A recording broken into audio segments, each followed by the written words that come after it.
we welcome you to the residency of your colleague, the late Flight Lieutenant General Rawlings.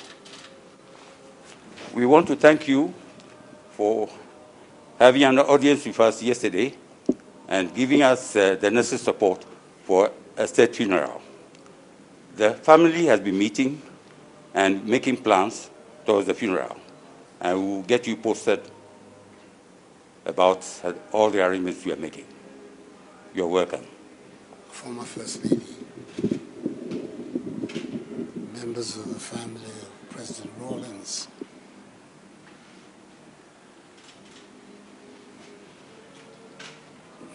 my presence here is for obvious reasons.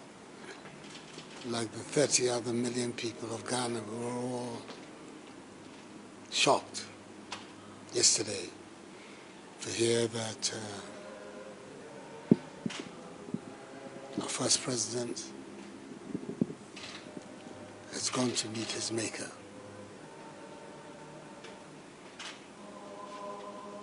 I found it so difficult to believe that the man I knew was a very dynamic, energetic, vital human being is today a corpse. But then it's an experience that will come to each one of us in our turn. The Almighty's own choosing. It's not our choosing, it is of His. So when I heard the news, I had the Chief of Staff make contact with you to let you know that who he was, the position that he occupied in our nation, and his contribution to our country, his development and history, his obsequies, his departure, has to be the responsibility of the Ghanaian nation. They are going to be writing volumes and volumes about his contribution to Ghana. Whatever be the case, his passage at the leadership of our nation will not be forgotten. So I let the Chief of Staff indicate to you that I felt it was also appropriate that the formal announcement of his death be that of the responsibility of the President. And it's on that basis that I announced to the country his passage.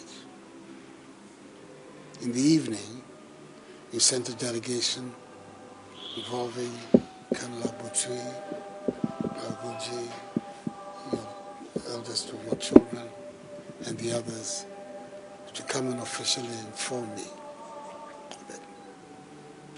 I indicated then again that whatever arrangements are going to be made are going to be the arrangements of the state of Ghana.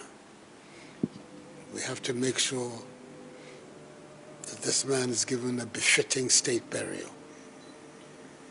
His contribution to our country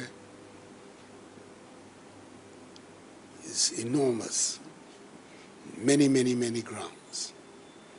And our nation must show its true appreciation of his work and output here in Ghana. So, amongst the Chief of Staff, to liaise with whoever you designate, for us to start to think about how to go forward on his burial. But in the meantime, it's important that we should come here and express to you, to your children, to his family, deep condolences on what has taken place so suddenly. That's the part that is so difficult to assimilate, that it has come out of the blue, that he's left us. You have to know that this time you're definitely not alone. And lots of people in Ghana who will share your grief with you. all of us do our best to make sure that we're able to go through this passage as painlessly as possible. It will not be painless, but as painlessly as possible. So I came here this morning just to express to you a personal condolence about what has happened, and once again to reassure you that the Ghanaian government is going to be right with you in making sure that your husband is given a fitting send-off and farewell. So this is the purpose of my visit here.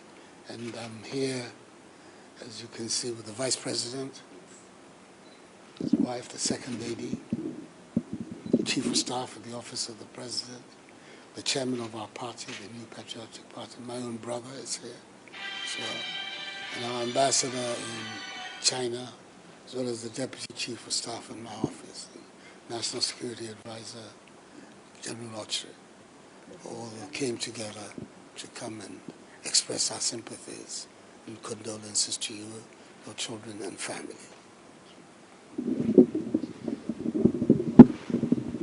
On behalf of Her Excellency Nana Kunadu A.Rawlings, the widow of His Excellency Flight Lieutenant Jerry John Rawlings, and the family, I stand here to thank you and your delegation for this show of support and for the immense honor done to His Excellency by ensuring that he will be recognized by a full state burial, and also the extension of all protocols and courtesies to the family to ensure that we honor his memory as a result. Indeed, this was unexpected.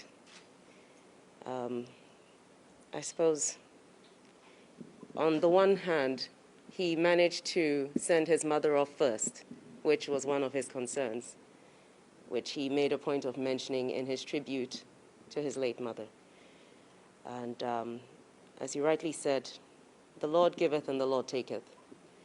And we cannot comprehend the reason why, but we do have to understand that this is the reality of our lives. It may not be today, it may not be tomorrow, but the certainty is that death is something we all have to live with at some point. We have to face. Your Excellency, the family has only, things are still up in the air.